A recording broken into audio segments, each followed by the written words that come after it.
Pride and Prejudice by Jane Austen, Chapter 49. 2 days after Mr. Bennet's return, as Jane and Elizabeth were walking together in the shrubbery behind the house, they saw the housekeeper coming towards them, and concluding that she came to call them to their mother, went forward to meet her. But instead of the expected summons when they approached her, she said to Miss Bennet, "I beg your pardon, madam, for interrupting you, but I was in hopes you might have got some good news from town, so I took the liberty of coming to ask." "What do you mean, Hill?" "We have heard nothing from town." "Dear madam," cried Mrs. Hill in great astonishment, "don't you know there is an express come for master from Mr. Gardiner? He has been here this half hour, and master has had a letter." Away ran the girls, too eager to get in to have time for speech. They ran through the vestibule into the breakfast room, from thence to the library. Their father was in neither, and they were on the point of seeking him upstairs with their mother, when they were met by the butler, who said, "If you are looking for my master, ma'am, he is walking towards the little copse." Upon this information, they instantly passed through the hall once more, and ran across the lawn after their father, who was deliberately pursuing his way towards a small wood on one side of the paddock. Jane, who was not so light nor so much in the habit of running as Elizabeth, soon lagged behind, while her sister, panting for breath, came up with him and eagerly cried out, "Oh, Papa, what news? What news? Have you heard from my uncle?" "Yes, I have had a letter from him by express." "Well, and what news does it bring? Good or bad? What is there of good to be expected?" said he, taking the letter from his pocket. "But perhaps you would like to read it." Impatiently caught it from his hand. Jane now came up. "Read it aloud," said their father, "for I hardly know myself what it is about." Gracechurch Street, Monday. August 2. My dear brother, at last I am able to send you some tidings of my niece, and such as, upon the whole, I hope will give you satisfaction. Soon after you left me on Saturday, I was fortunate enough to find out in what part of London they were. The particulars I reserve till we meet. It is enough to know they are discovered. I have seen them both. "Then it is, as I always hoped," cried Jane. "They are married." Elizabeth read on, "I have seen them both." "They are not married, nor can I find there was any intention of being so. But if you are willing to perform the engagements which I have ventured to make on your side, I hope it will not be long before they are. All that is required of you is to assure to your daughter, by settlement, her equal share of the £5,000, secured among your children after the decease of yourself and my sister, and moreover, to enter into an engagement of allowing her, during your life, £100 per annum.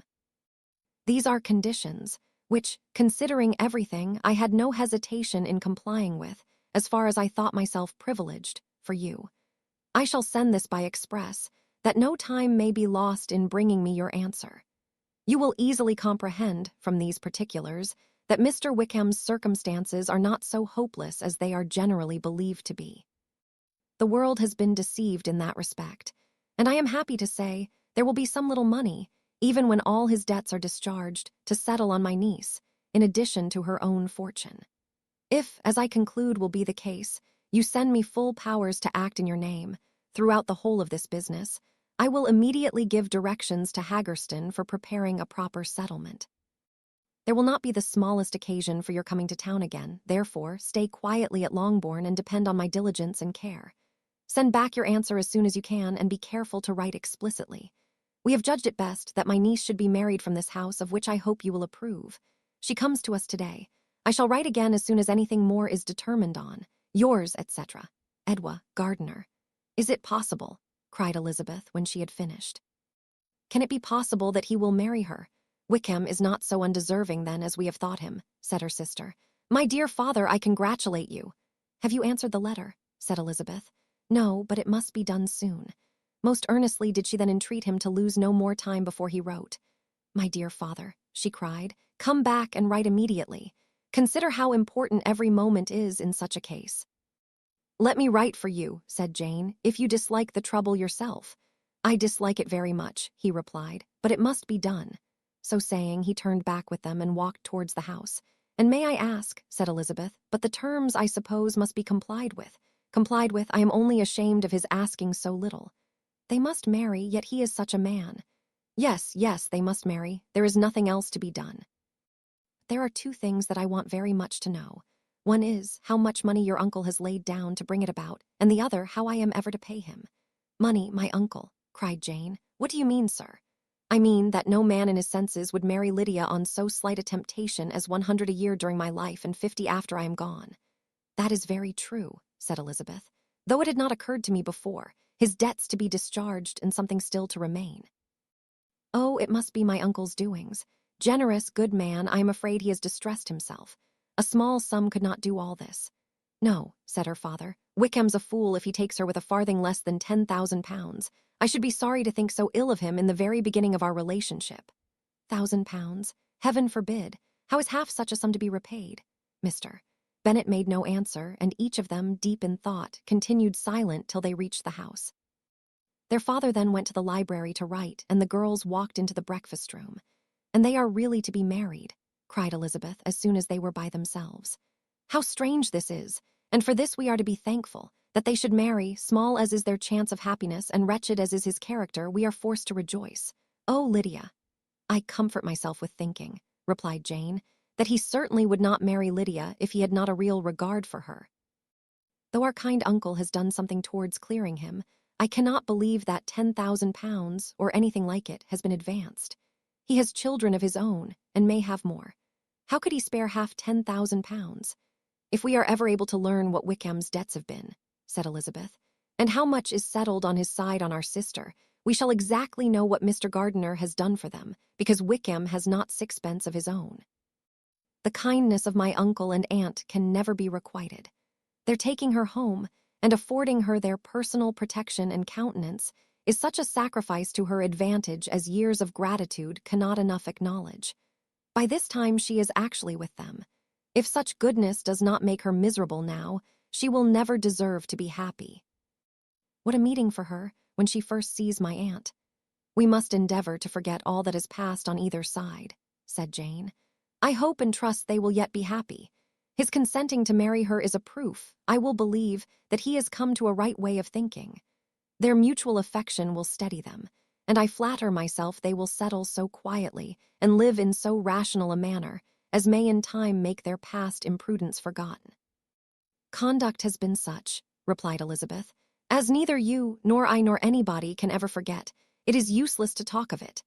Now occurred to the girls that their mother was in all likelihood perfectly ignorant of what had happened. They went to the library, therefore, and asked their father whether he would not wish them to make it known to her.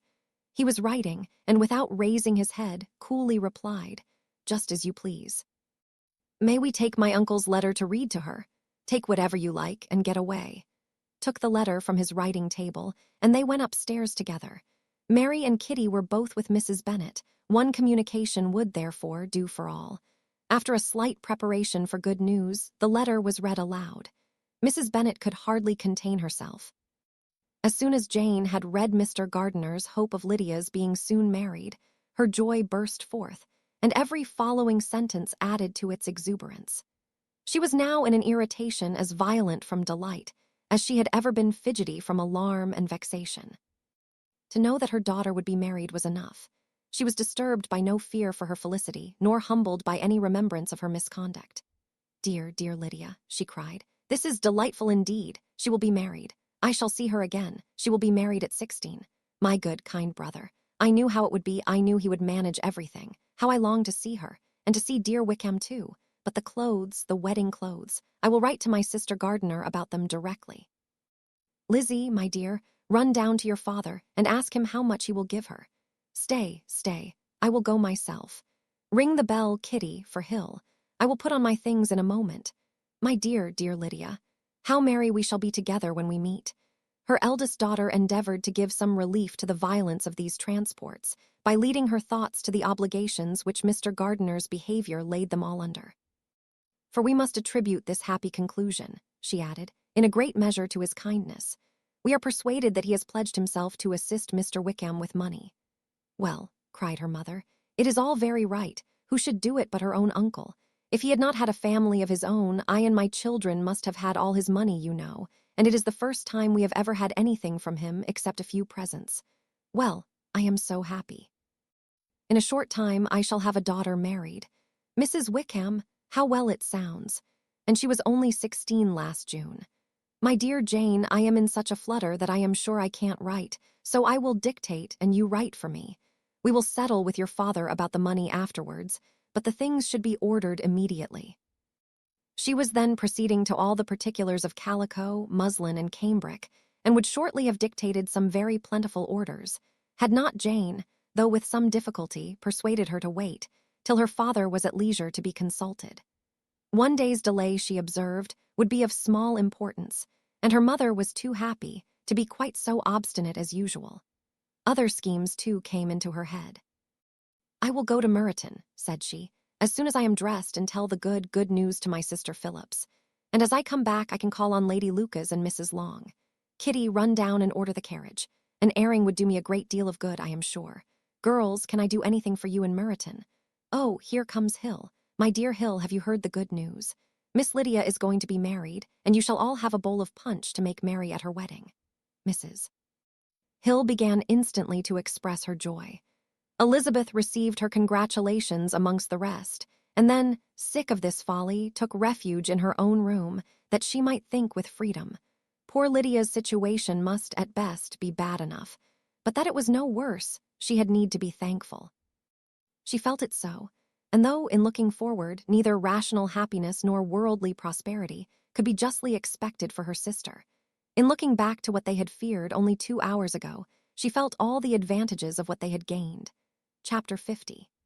Mr. Bennet had very often wished, before this period of his life, that instead of spending his whole income, he had laid by an annual sum for the better provision of his children and of his wife if she survived him. He now wished it more than ever.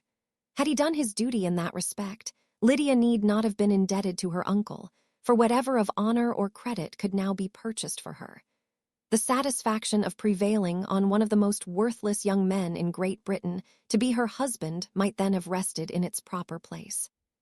He was seriously concerned that a cause of so little advantage to anyone should be forwarded at the sole expense of his brother-in-law, and he was determined, if possible, to find out the extent of his assistance and to discharge the obligation as soon as he could. When first Mr. Bennet had married, economy was held to be perfectly useless, for, of course, they were to have a son. This son was to join in cutting off the entail as soon as he should be of age, and the widow and younger children would by that means be provided for. 5 daughters successively entered the world, but yet the son was to come, and Mrs. Bennet, for many years after Lydia's birth, had been certain that he would. This event had at last been despaired of, but it was then too late to be saving. Mrs. Bennet had no turn for economy, and her husband's love of independence had alone prevented their exceeding their income. £5,000 was settled by marriage articles on Mrs. Bennet and the children, but in what proportions it should be divided amongst the latter depended on the will of the parents. This was one point, with regard to Lydia at least, which was now to be settled, and Mr. Bennet could have no hesitation in acceding to the proposal before him. In terms of grateful acknowledgment for the kindness of his brother, though expressed most concisely, he then delivered on paper his perfect approbation of all that was done, and his willingness to fulfill the engagements that had been made for him. He had never before supposed that, could Wickham be prevailed on to marry his daughter, it would be done with so little inconvenience to himself as by the present arrangement. He would scarcely be £10 a year the loser, by the 100 that was to be paid them. For, what with her board and pocket allowance, and the continual presents in money, which passed to her, through her mother's hands, Lydia's expenses had been very little within that sum. That it would be done with such trifling exertion on his side, too, was another very welcome surprise, for his chief wish at present was to have as little trouble in the business as possible. When the first transports of rage which had produced his activity in seeking her were over, he naturally returned to all his former indolence.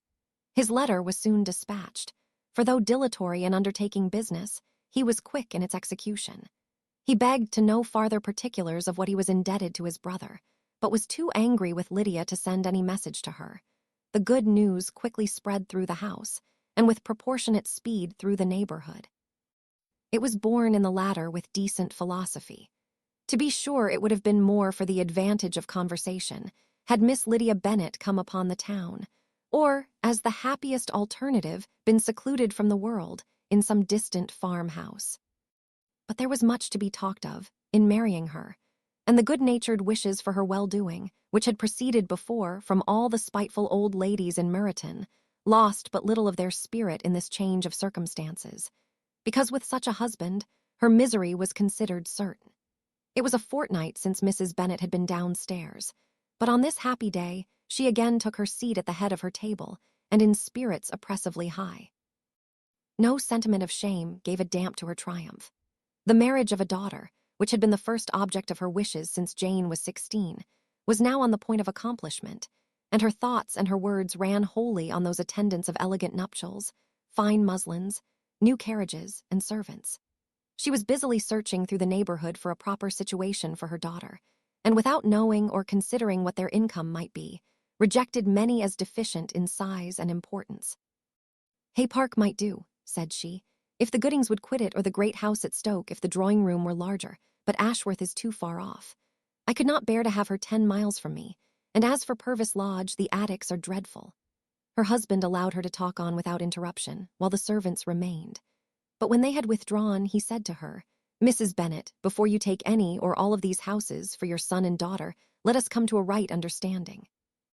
Into one house in this neighborhood they shall never have admittance. I will not encourage the impudence of either by receiving them at Longbourn. A long dispute followed this declaration, but Mr. Bennet was firm. It soon led to another, and Mrs. Bennet found, with amazement and horror, that her husband would not advance a guinea to buy clothes for his daughter. He protested that she should receive from him no mark of affection whatever on the occasion. Mrs. Bennet could hardly comprehend it. That his anger could be carried to such a point of inconceivable resentment as to refuse his daughter a privilege, without which her marriage would scarcely seem valid, exceeded all that she could believe possible. She was more alive to the disgrace, which the want of new clothes must reflect on her daughter's nuptials, than to any sense of shame at her eloping and living with Wickham, a fortnight before they took place. Elizabeth was now most heartily sorry that she had, from the distress of the moment, been led to make Mr. Darcy acquainted with their fears for her sister. For since her marriage would so shortly give the proper termination to the elopement, they might hope to conceal its unfavorable beginning from all those who were not immediately on the spot. She had no fear of its spreading farther, through his means. There were few people on whose secrecy she would have more confidently depended, but at the same time there was no one whose knowledge of a sister's frailty would have mortified her so much. Not, however, from any fear of disadvantage from it, individually to herself, for at any rate there seemed a gulf impassable between them. Had Lydia's marriage been concluded on the most honorable terms, it was not to be supposed that Mr. Darcy would connect himself with a family, where to every other objection would now be added an alliance and relationship of the nearest kind with the man whom he so justly scorned. From such a connection she could not wonder that he should shrink. The wish of procuring her regard, which she had assured herself of his feeling in Derbyshire, could not in rational expectation survive such a blow as this. She was humbled, she was grieved, she repented, though she hardly knew of what. She became jealous of his esteem when she could no longer hope to be benefited by it. She wanted to hear of him when there seemed the least chance of gaining intelligence. She was convinced that she could have been happy with him when it was no longer likely they should meet. What a triumph for him, as she often thought, could he know that the proposals which she had proudly spurned only 4 months ago would now have been gladly and gratefully received. He was as generous, she doubted not, as the most generous of his sex. But while he was mortal, there must be a triumph. She began now to comprehend that he was exactly the man who, in disposition and talents, would most suit her. His understanding and temper, though unlike her own, would have answered all her wishes. It was an union that must have been to the advantage of both. By her ease and liveliness, his mind might have been softened, his manners improved, and from his judgment, information, and knowledge of the world, she must have received benefit of greater importance. But no such happy marriage could now teach the admiring multitude what connubial felicity really was. An union of a different tendency, and precluding the possibility of the other, was soon to be formed in their family. How Wickham and Lydia were to be supported in tolerable independence, she could not imagine. But how little of permanent happiness could belong to a couple who were only brought together because their passions were stronger than their virtue, she could easily conjecture. Mr. Gardiner soon wrote again to his brother. To Mr. Bennet's acknowledgments he briefly replied, with assurances of his eagerness to promote the welfare of any of his family, and concluded with entreaties that the subject might never be mentioned to him again. The principal purport of his letter was to inform them that Mr. Wickham had resolved on quitting the militia. It was greatly my wish that he should do so, he added, as soon as his marriage was fixed on. And I think you will agree with me in considering a removal from that corps as highly advisable, both on his account and my niece's. It is Mr. Wickham's intention to go into the regulars, and among his former friends, there are still some who are able and willing to assist him in the army. He has the promise of an ensigncy in General's regiment, now quartered in the north. It is an advantage to have it so far from this part of the kingdom. He promises fairly, and I hope among different people, where they may each have a character to preserve, they will both be more prudent. I have written to Colonel Forster to inform him of our present arrangements, and to request that he will satisfy the various creditors of Mr. Wickham in and near Brighton with assurances of speedy payment, for which I have pledged myself. And will you give yourself the trouble of carrying similar assurances to his creditors in Meryton, of whom I shall subjoin a list, according to his information? He has given in all his debts. I hope at least he has not deceived us. Haggerston has our directions, and all will be completed in a week. They will then join his regiment, unless they are first invited to Longbourn, and I understand from Mrs. Gardiner that my niece is very desirous of seeing you all before she leaves the south. She is well and begs to be dutifully remembered to you and her mother. Yours, etc. E. Gardiner. Bennet and his daughters saw all the advantages of Wickham's removal from the shire as clearly as Mr. Gardiner could do, but Mrs. Bennet was not so well pleased with it. Lydia's being settled in the north, just when she had expected most pleasure and pride in her company, for she had by no means given up her plan of their residing in Hertfordshire, was a severe disappointment. And besides, it was such a pity that Lydia should be taken from a regiment where she was acquainted with everybody, and had so many favorites. She is so fond of Mrs. Forster, said she. It will be quite shocking to send her away, and there are several of the young men, too, that she likes very much. The officers may not be so pleasant in General's regiment.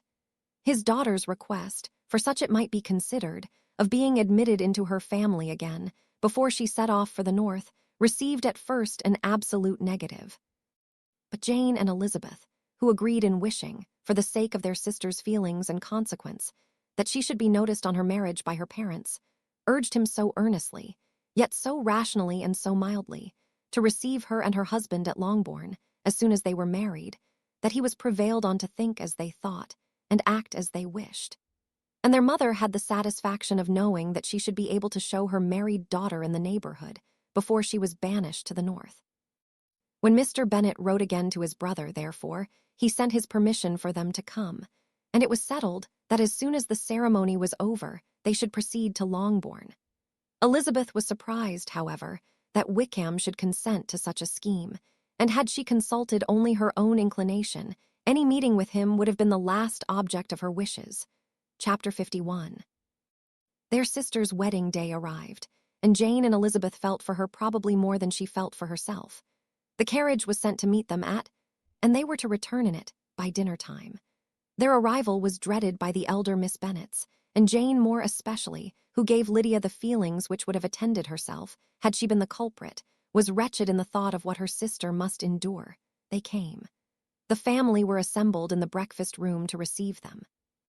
Smiles decked the face of Mrs. Bennet as the carriage drove up to the door. Her husband looked impenetrably grave, her daughters alarmed, anxious, uneasy. Lydia's voice was heard in the vestibule, the door was thrown open, and she ran into the room.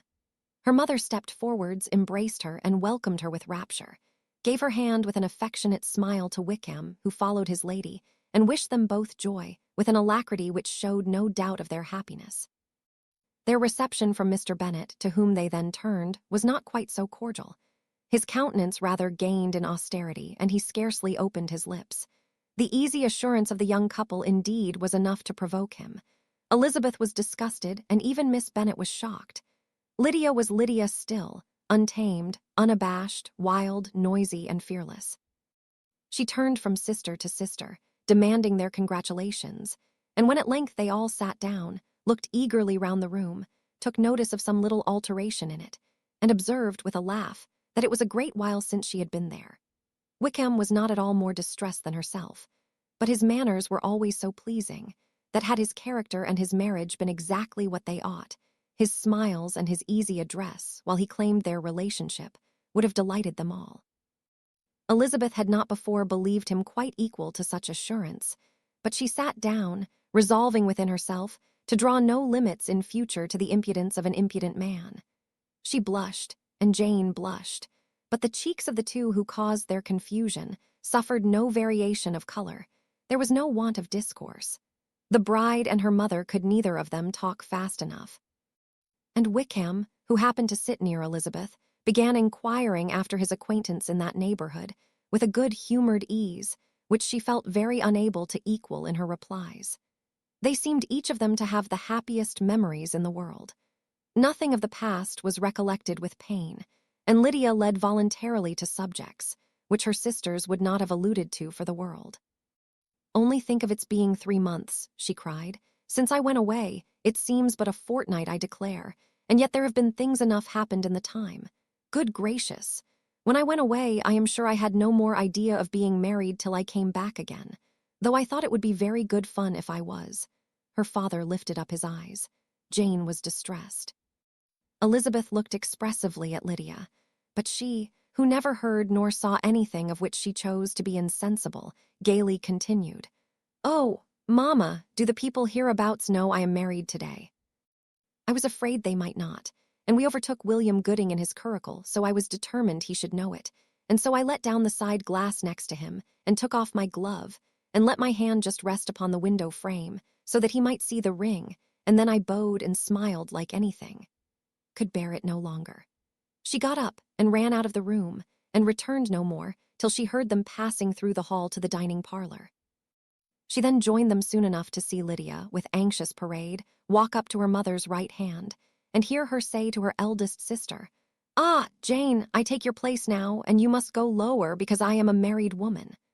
Was not to be supposed that time would give Lydia that embarrassment, from which she had been so wholly free at first. Her ease and good spirits increased. She longed to see Mrs. Phillips, the Lucases, and all their other neighbors, and to hear herself called Mrs. Wickham by each of them. And in the meantime she went after dinner to show her ring and boast of being married to Mrs. Hill and the 2 housemaids. "Well, Mamma," said she, when they were all returned to the breakfast room, "and what do you think of my husband? Is not he a charming man? I am sure my sisters must all envy me. I only hope they may have half my good luck. They must all go to Brighton." "That is the place to get husbands. What a pity it is, Mamma, we did not all go." "Very true, and if I had my will, we should. But my dear Lydia, I don't at all like your going such a way off. Must it be so?" "Oh, Lord, yes, there is nothing in that. I shall like it of all things. You and Papa and my sisters must come down and see us. We shall be at Newcastle all the winter, and I dare say there will be some balls, and I will take care to get good partners for them all." "I should like it beyond anything," said her mother. "And then when you go away, you may leave 1 or 2 of my sisters behind you, and I dare say I shall get husbands for them before the winter is over." "Thank you for my share of the favor," said Elizabeth, "but I do not particularly like your way of getting husbands. Their visitors were not to remain above 10 days with them." Mr. Wickham had received his commission before he left London, and he was to join his regiment at the end of a fortnight.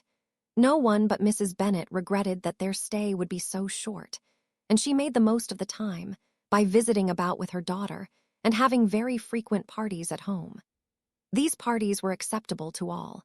To avoid a family circle was even more desirable to such as did think than such as did not. Wickham's affection for Lydia was just what Elizabeth had expected to find it, not equal to Lydia's for him.